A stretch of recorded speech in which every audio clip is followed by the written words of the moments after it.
साथियों, मैं थारो दोस्त प्रवीण कुमार। आपा जो राजस्थान इतिहास ने लेके चलिया हा बेंगी ही एक वीडियो आपा आज ले गया यहाँ और अपन अपने राजस्थान इतिहास ने कंटिन्यू करांगा। आपा समर सिंह तक पढ़ चुके हैं, अब आपा समर सिंह के उत्तराधिकारियों के बारे में पढ़ांगा।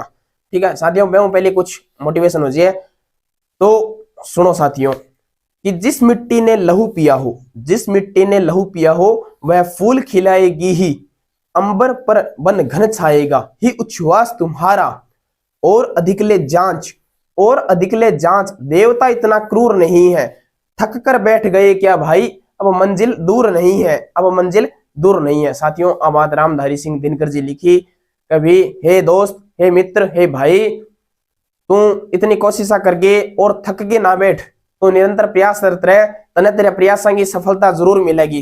तो उसी प्रकार साथियों अपन जो है निरंतर जो है अध्ययनरत रहना है और ज्यादा से ज्यादा कोशिश करके अपन सफलता हासिल करनी ही है। ठीक है, और आज की वीडियो आप शुरू करा साथियों। आज की वीडियो रही अपनी समर सिंह उत्तराधिकारी के बारे में, रावल रतन सिंह के बारे में।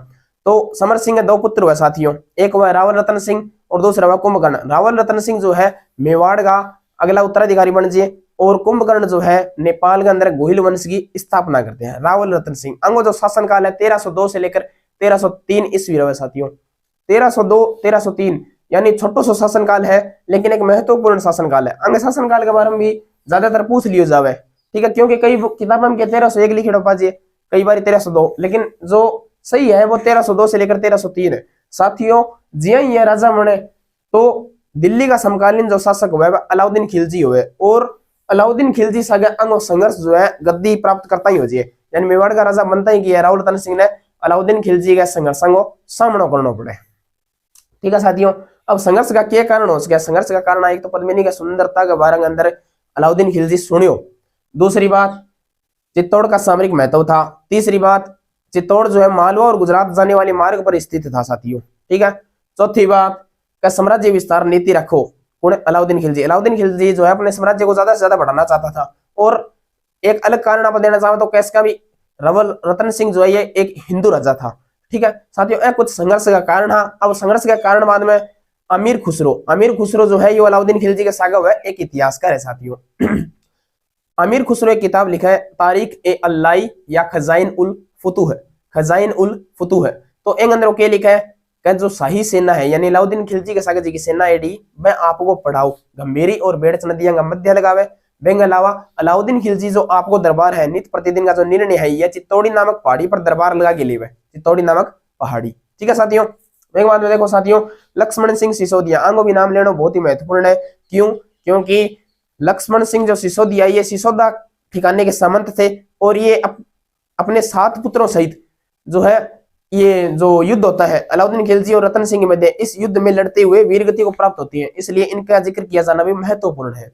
और आगे जाकर इन्हीं के जो पुत्र हैं पोते हैं ये गोहिल वंश की रक्षा करते हैं।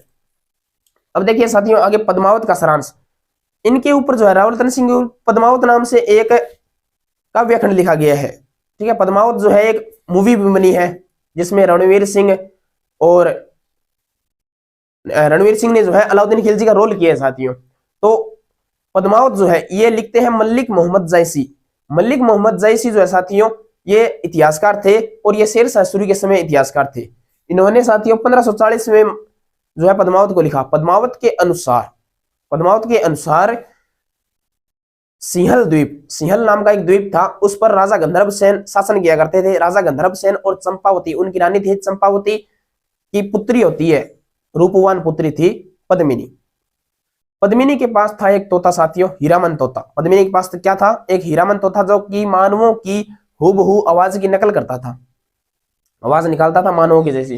तो वो तोता एक दिन पद्मिनी के हाथों से उड़कर एक शिकारी के हाथ लग जाता है। अब शिकारी उसे एक ब्राह्मण को बेच देता है और ब्राह्मण क्या करता है कि रावल रतन सिंह को भेंट कर देता है वो तोता। अब रावल रतन सिंह जो है हीरामन से पद्मिनी के बारे में सुनता है साथियों, पद्मिनी के सौंदर्य के बारे में रावल रतन सिंह हीरामन से सुनता है और पद्मिनी की सुंदरता पर मुग्ध होकर स्वयं रावल रतन सिंह जो है सिंहल द्वीप जाता है और जोगी के वेश में कुछ वर्षों तक वहां रहता है। जब ये बात गंधर्व सेन को पता चलती है तो गंधर्व सेन पद्मिनी का विवाह रावल रतन सिंह के साथ कर देते हैं। और रावल रतन सिंह पद्मिनी के साथ विवाह करके जब मेवाड़ आते हैं तो उस समय एक राघव चेतन नाम का तांत्रिक होता है। उस तांत्रिक के अनैतिक कार्यों के बारे में जब रतन सिंह को पता चलता है तो राव रतन सिंह अपने राज्य से राघव चेतन को निष्कासित कर देते हैं। इसी से ईर्ष्या भरकर राघव चेतन क्या करता है कि अलाउद्दीन की शरण में चला जाता है और अलाउद्दीन को पद्मिनी के बारे में बताता है। तो अलाउद्दीन क्या करता है कि साथियों, पद्मिनी की सुंदरता के बारे में सुनकर और इसके अलावा अन्य कई संघर्ष के जो कारण थे, इनके कारण राव रतन सिंह पर आक्रमण कर देता है। अब आक्रमण क्या करता है तो 8 महीनों तक घेराबंदी चलती है साथियों, और 8 महीनों तक घेराबंदी चलती है। तो अलाउद्दीन जब भी जीत की उम्मीद न पाता था तो छल से काम लेता था। अब उसने छल क्या किया, छल ये किया कि अलाउद्दीन खिलजी ने रतन सिंह के पास संदेश भिजवाया, मैं या आपका किला देखना चाहता हूँ। ठीक है, तो अलाउद्दीन को किला देखने के लिए बुलाया जाता है। अलाउद्दीन प्रतिबिंब में पद्मिनी के चित्र को देखता है। ठीक है, और हमारा क्या है कि एक आतिथ्य सत्कार किया जाता है। जैसे जब अतिथि जाता है तो उसे हम दरवाजे तक छोड़ने जाते हैं, उसी प्रकार राव रतन सिंह जब अलाउद्दीन को छोड़ने जा रहे थे तो अलाउद्दीन ने धोखे से रतन सिंह को अपने खेमे में ही रोक लिया और कैद कर लिया और खबर पहुंचा दी कि अगर रतन सिंह चाहिए तो पद्मिनी को हमारे पास भेज दीजिए। अब क्या होता है कि साथियों, पद्मिनी, उनके भाई बादल और उनके चाचा जो गोरा है, ये एक तरकीब लगाते हैं। 1600 पालकियां बनाई जाती है। 1600 पालकियों में राजपूत सैनिकों को महिलाओं का वेश धारण करके बिठा दिया जाता है और उन्हें अस्त्र शस्त्र से सुसज्जित भी कर दिया जाता है। ठीक है, अब ये 1600 पालकियां जाती है जो उन्होंने दरबार लगाया था, खेमा लगाया था गंभीरी और बेड़च नदियों के मध्य, वहां पर जाते हैं और तुरंत प्रभाव से आक्रमण कर देते हैं। ठीक है, पद्मिनी जब पहुंचती है तो वो संदेश भिजवाती है कि जैसे भी अपनी पति से मिलेगी, मिलने के बाद अलाउद्दीन के पास आ जाएगी। लेकिन राजपूत सैनिक उन पर आक्रमण कर देते हैं। अब रास्ते के अंदर क्या होता है कि जो गोरा है, पद्मिनी का चाचा, ये लड़ते हुए वीरगति को प्राप्त होता है और बादल, राव रतन सिंह और पद्मिनी जो है ये महल के अंदर सुरक्षित आ जाती है। लेकिन इतने दिनों से जो युद्ध चल रहा था उसके कारण अन्न धन और सब चीज की कमी आ जाती है किले के अंदर। तो अन्य कोई उपाय न देखते हुए राव रतन सिंह और बादल करते हैं केसरिया और पद्मिनी जो है 1600 स्त्रियों के साथ जोहर कर लेती है। ये जोहर अग्नि जोहर होता है साथियों, आग में कूद जाती है।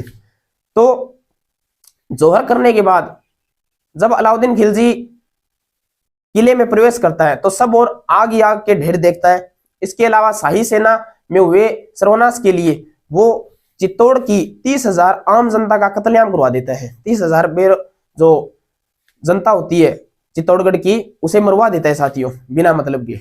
ठीक है, अब क्या होता है कि कुछ दिन वहीं रहता है अलाउद्दीन खिलजी, मंदिरों को तुड़वाता है और फिर अपने पुत्र खिजर खान को चित्तौड़ के किले का भार सौंपकर स्वयं दिल्ली चला जाता है। अब खिजर खान कुछ दिनों तक यहाँ रहता है। ठीक है, और कुछ मकबरे वगैरह बनवाता है और खिजर खान भी यहाँ से कहीं और चला जाता है। अब खिजर खान क्या करता है कि मालदेव चौहान जो कि मूंछाड़ा के नाम से प्रसिद्ध था, उसे चित्तौड़ का कार्यभार सौंपकर स्वयं कहीं और चला जाता है। अब मूंछाड़ा जो मालदेव था उसे हमीर, जो कि अगले उत्तराधिकारी होंगे किसके, मेवाड़ के, ये कई दिनों तक परेशान करते हैं। उसके बाद जो है मालदेव चौहान के बाद उसका बेटा बनवीर, जिसे जैसा चौहान या जयसिंह चौहान के रूप में भी जाना जाता है, उसके ऊपर आक्रमण करते हैं हमीर। और हमीर जो है जैसा चौहान को हराकर पुनः चित्तौड़ पर गोहिल वंश की स्थापना करते हैं। लेकिन जो हमीर थे ये लक्ष्मण सिंह सिसोदिया के पुत्र थे, पोते थे। ठीक है, अब आगे हम पढ़ेंगे राणा हमीर के बारे में। एक बात साथियों कि जो मेला लगता है जोहर मेला, ये प्रश्न जो है बहुत महत्वपूर्ण है। जोहर मेला लगता है चैत्र कृष्णा एकादशी को। चैत्र कृष्णा एकादशी को जोहर मेला लगता है। कहां पर लगता है?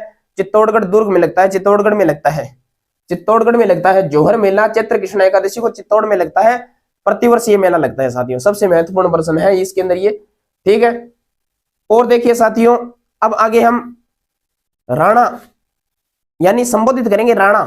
आगे के जो शासक होंगे हमीर से राणा शाखा प्रारंभ हो जाती है। यहां पर क्या होता है कि रावल, जो गुइलों की रावल शाखा है, इसका समापन हो जाता है। तो साथियों आज की वीडियो इतनी ही। और मेरो जो चैनल है या आपनो जो चैनल है प्रवीण की पाठशाला, इन आपने ज्यादा से ज्यादा लाइक करना है, शेयर करना है और लाल बटन दिख तो होता है मैं सब्सक्राइब करना अपन। ठीक है, तो चैनल ने ज्यादा से ज्यादा ध्यान देना साथियों अपन। धन्यवाद।